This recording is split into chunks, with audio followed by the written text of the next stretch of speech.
welcome back to Our channel. our talk show. Talk show today. So today we're not vlogging, we're just gisting. Yeah, I've missed Justin really. Have you? Yeah, it's been long. We're going to talk about Life in Germany, right? yeah. And why we decided to run away from that life. Yeah, so we left Germany last year. We moved to the UK this year. Yeah. We're going to talk about why we left Germany, our experience in Germany, our own story, real story, right? Of course it's going to be real. Yes. Okay, so how did we start our life in Germany, right? We moved to Germany we left Africa, moved to Germany in search of greener pastures. Technically, that's how we put it in Africa. We say greener. But then that was not why we left. We didn't live in search of greener pastures. It's not like there are no greener pastures in Africa. There are a lot of them, Okay, I didn't which say I there really are no, love and I miss. I didn't say to be there are fair. no greener pastures. Yeah. So the main reason why we left Germany was because Left Germany. I mean, Africa. the main reason why we moved to Germany, right, was because my husband got a job in Germany. Yeah, in the greener pasture. Yeah, and he thought that this job was good for his experience and his exposure. Greener pastures. So yeah, no, I will not call it greener pastures. Okay, so I think the main reason why we left. It was an opportunity. No, beyond the opportunity, right? We were aligning our plans, right? Because we were going to school in France, Yeah. right? I had this job offer in Germany that I could be in person. So I was like, okay, no, why not take it? You're in France studying. I could be in Germany working, and then we'll just have. It would be easier for us to be with each other, Yeah. compared to maybe one person staying behind. So that was like a big factor, right? Amongst other things. So I think that's the story, that's the gist. But then the whole point of this video is, why did we leave eventually? So for me, I remember the first day that we stepped in Germany. Remember, you came to France, and then both of us went from France to Germany, and we moved from the airport to our apartment. We're lucky enough to have gotten an apartment before we got there, and thankful for a friend who was already staying there who helped us to secure the apartment. And so we got to the apartment, and then one night we were hungry, right? And when you're hungry in a new land, always go to where? Chinese. Yes, you never get it wrong. Don't make that mistake. Always Chinese. Chinese, you never get it wrong. There's always this consistency of the taste, right? Yeah. You will know if you go to any Chinese restaurant. And then the spices are just okay. Yeah, you find pepper. If you want as an pepper, you African. get pepper. Okay. Yeah. So what happened in the Chinese restaurant? So then we went there. We said, oh, we wanted to buy this and this or that, and there was no understanding of what we said. Yeah. In a Chinese restaurant, like Chinese restaurant. So what did you expect to speak? Chinese? Mandarin? English. No. They speak English. No, that in the country you come from, they speak English. They don't recommend they speak English, Yeah. but the Chinese restaurants I've been to, they speak English. In most places, even if the English is not like as fluent Yeah. as we are familiar with, it's So, still communicative English. that right? day, we struggled to even place our order. Yeah. Right, because the woman could not understand like what we were saying. We couldn't understand what she was saying. We were trying to tell her this is what we wanted. Eventually, we used sign languages, and we were able to communicate half of the message. Half of it. And And then then we were fortunate enough for a customer to have walked in at that very time. Who understood partial English and German. And then he was able to help us with it. So the Chinese woman interpretation. understood German. Chinese and German. Yeah. Yeah. So we couldn't speak either of those two. So that was like our first, like, hot air in the face. Like, man, this land is different. Right? It's not your usual. Like, you guys have arrived.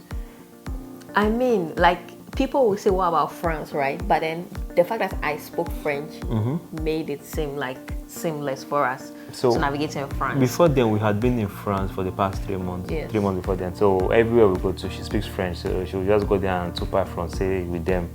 I would just stand by the side, and she would do the whole communication. No problem, no hassles. There's another video that we'll do where we'll talk about when he entered France on his own for the first time. Don't worry, we shared that one. So, I mean, that was like the first experience, right? But then, I mean, for the most part of it, Germany was fun. We got into Germany. At that time, it was like beginning of summer, right? So it was like cold, temperature was good. We're having fun now. We're having fun in Germany at some point, Yeah. right? But then, after a while, the euphoria dies down. You now start seeing the reality of the place, right? One of them was like your job search. Yeah. So how was it?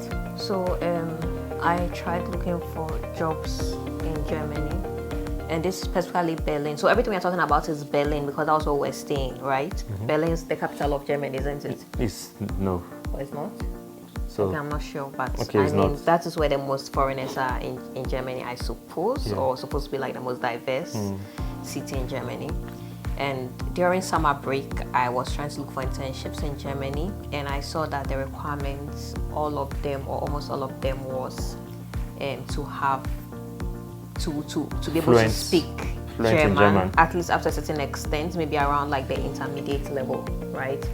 And that was it for like, I would say 99.9% of the jobs that actually fits my skills or specialization sets. And that was it for me because I was not ready to learn German at that time. I mean, I tried, right? I uploaded this app called Busu where they teach different languages. And I tried, but German is hard, right? Yeah. So to be fair, German I could not relate it to any other language. It's difficult. So that's there's lots of consonants. Because I've tried learning Spanish before, right? I mean, and Spanish is easily relatable to French. You speak to French. You speak French, right? You speak English, so those they have like a different. They have similarities. Construct, but German, you could have some words that is like a sentence. Like most of their sentences are like one word that have like a lot of consonants, right? Totally out of the blue. Like it doesn't relate to anything. Like Amedong, which is like something. It's like a sentence that says something registration. I'm just giving an example. Amedong is to register. Yeah, it's to register. The only thing I remember is apotheke. Apotheke is a pharmacy. And you'll be like, what the fuck? Because in French it's pharmacy, right? And when you hear pharmacy, even though you don't speak French, you know what it is. Yeah. So the language is hard to learn. Like you learn 5 words, you forget 3. You learn the other 3, you forget the other 4. Like it's hard. Like sometimes you feel like, okay, when I'm in Germany, it will be easier for me to learn the language, but then that's another not true, because you need opportunity to speak, right, if you're there. But then how many German speakers would you have in your inner circle who would even want to speak German with you? People who you know that maybe your colleagues that speak German would not typically speak German with you. They'll speak English.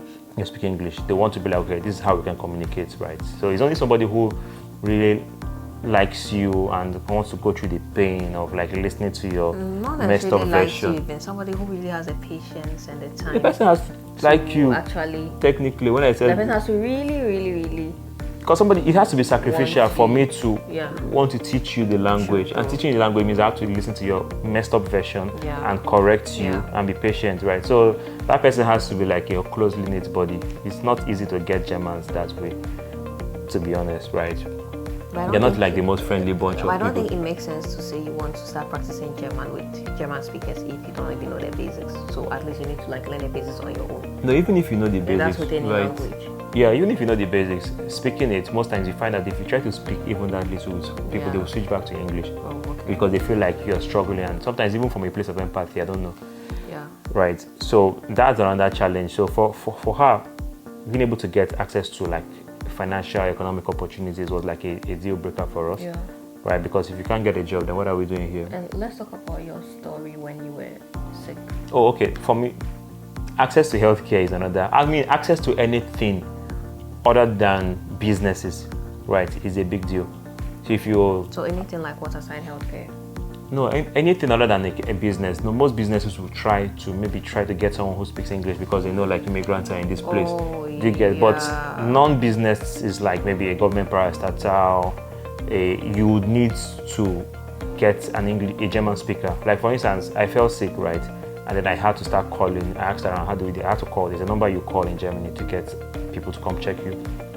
And I called this number, and I was on a queue, waiting on hold for like close to an hour, like 55 minutes, and then somebody finally picked, and then I picked the call, and she was like, "Sprich Dusch," and that means, "Do you speak German?" And I was like, "Nein," that's no.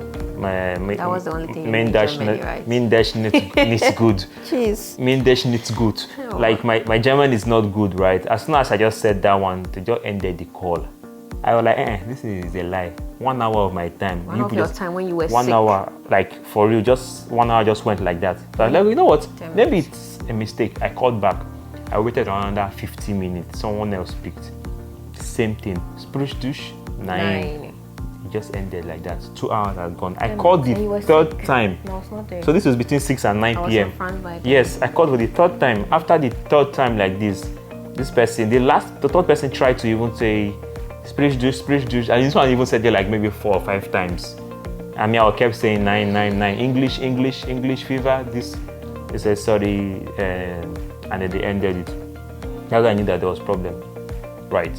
And then I had to call, but Your neighbor. I had to. No, which neighbor? I don't even know any of my neighbors. Do I know my neighbors? The only time I know my neighbors is to go and pick packages. It's not Africa that you just. So then what happened? So I had to call the emergency. I had to call the police. Like it's like the ambulance or something. The first call you called was like the hospital line. Yeah. Right? And then So I called them next 3 one you times had for to 3 call the hours. police. Yeah, because I was getting worse and like I was even on like paracetamol and everything, and it was even not really helping. So then what happened? So I called the police and this was like the emergency, and I told them that I'm sick. They said call that number. I said please, don't hang up, please. I have called this number for the past 3 hours, spoken to 3 different people. They just keep ending the call, and the man was like, So then the police spoke English. Yeah, the police speaking. They spoke English. I mean, they're like the critical emergency. If they don't speak English, that would be really bad. So he was the one who now helped me to say, okay, you know what? He was going to connect them. So he took my details, and then he was now able to help me place the request on their own platform for me to get a doctor who speaks English to be able to come check me. And then that was the first day.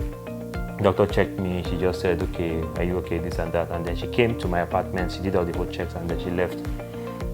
She said, just take paracetamol, take this, and you'll be fine. She had managed through that night. You know how sickness is usually in the evening. The next day, in the evening, the thing started again. I just went straight to call the policeman. I went straight to call the policeman straight up, and because this time I was even worse off. Like I was almost throwing up. Like my fever was really high. Like it was bad. Wow. Right. And I called the policeman and I told him, like, please help me call these people again. And, I think I even wanted an ambulance. I just wanted to go to the hospital because I was really weak. I wanted an ambulance. And he was like, no, they can't give me an ambulance. He said he can't give me an ambulance. I'm like, please, I need an ambulance. Was it because you were speaking? No, yes, at the end of the call, so I said, okay, maybe I'll be fine. I went to take paracetamol. And like maybe 2:30 a.m. or 3 o'clock. Why did they say they couldn't give you an ambulance? He just said was it because you were the one on the calling, you were speaking? So initially, I didn't even figure that was it, right? He was like, no, the ambulance is only for life-threatening situation, whatever. I'm like, okay. 2:30 a.m. to 3 o'clock, I was almost throwing up. I was fucking weak. I called them again, please, can you get me an ambulance and just take me home? That was when he was like, man, if you are the one calling me, if you can call me and you can talk, that means you don't need an ambulance. You don't need an ambulance. Oh God, I'm like, Jesus Christ. So eventually I was able to survive that night, right? The next morning, I had to go to the emergency of like one of the hospitals. So he told me to go to like a teaching hospital. And this is the one that actually like really, really messed me up. So I go to the hospital. After waiting for my turn for like maybe 40 minutes, I stepped up to speak to the woman at the reception when it got to my turn. And I was talking to her to say, I'm not okay, this and this and that. I have this fever, I have this. No, I didn't even say I had this fever, like I need to. And she was like, English? Yeah, she was like, spruce douche. And I'm like, but this spruce douche here again, inside hospital. This one physical. Right, I'm me and you now, Alpha. You can't just say you call one of your colleagues that speak English. She was just looking at me. And I kept saying things, explaining my things. And when I now said, and I've been having temperature and I have a fever. And then she looked up at me and said, can you read? Can you imagine that? It means you could speak English. As in me, I was like, okay, wait, did I hear you speak English? She said, can you read? And I said, yes, I can read. And then she looked at me with this contempt and said, so if you can read, you will have seen the sign outside that says if you have a fever, you don't come in. So because you said fever, that's why she was able to open your mouth and speak English? As in, I just died. For real. Because she thought you had COVID. Yeah, she was like, so if you can read, you will have seen the sign outside to say if you have a fever, you don't come in. I was like, so this is the time you can speak the English. I've been speaking for almost 7 minutes here. You didn't even utter a word until I said, because I have a fever. And I even came with a negative COVID test that I did like the day before. I did a rapid test. That means it was the same day collection. I was like, wow. So while we're doing the whole back and forth, and I just kept my cool and I kept explaining that I have a negative COVID test. I tried to slide it. She blocked it and said no. And then one other nurse came in, and then that one was now asking her in German like what's going on. And that nurse started speaking to me, and I explained everything to English. And then she took my card, no, my insurance card, and that was how I was able to get into the queue. For me, I was like, this is the height, right? I mean, I was on the call with you guys for 3 hours or whatever, and you guys were ending the call. I can't deal with this where face to face you can speak English, but then you're giving me attitude, you're keeping quiet. You're not speaking English. You're not speaking intentionally until you heard me say I have a fever, and then you're coming to tell me that. She even asked me, can I read? And then I thought it was like an innocent question. I didn't know it was more like an insulting question. Like crazy. So when I said yes, I can read, and she was like, if you can read, you have seen the note outside that says, was that don't not come. in English? That note outside. Man, this woman's English was impeccable. No, the note outside she was talking about was in English. It was in English and German, yes. So it means that also should speak English and German. Yeah. If that note was in English and German, yeah, you should apparently be expected no. to receive English patients. That was the whole point. But why will you put a note in English if you're not expecting to receive English patients? That's right? the thing. So for me, I just knew that there was something behind this thing. Like, it's just not a friendly. This is more like a I don't know if it's xenophobic attitude, but the fact that you have like you hate foreigners or something, right? So for me, that was very xenophobic because it just didn't add up for you to like treat me in that manner. But eventually, but after that experience, I just knew that this was not a place that I wanted to stay. That was like the tipping point. Yeah. Initially, we were like, okay, maybe we can stay here. We can find a way to, find the sweet part of the whole deal. But after that experience, I mean, malaria test took 4 weeks to come out. Like, I was already well. I had moved on with my life. I was already going to work. Luckily, you had some anti-malaria drugs. Yes. So coming to that, that's one advice. If you're like from Africa, just make sure that you come with your medicine. Anti-malaria. Yes. Forget all those drug abuse, whatever. Have it. Buy all the anti-malaria. Have a pack of it because these people don't know how to treat malaria. Trust me. It took 4 weeks to get a malaria result, and it came out positive. Thank God I had already treated myself like earlier. That was a month ago. Yeah. Maybe God knows I would have traveled back to Africa to treat malaria. It came to my mind to get somebody to send me malaria medicine or or go back and get treated. So that's one part of the deal, right? But then for me, the whole thing, thinking about the whole picture of our experience, it was the fact that we did not leave Africa to come and live this kind of life, right? We left there because we wanted to thrive.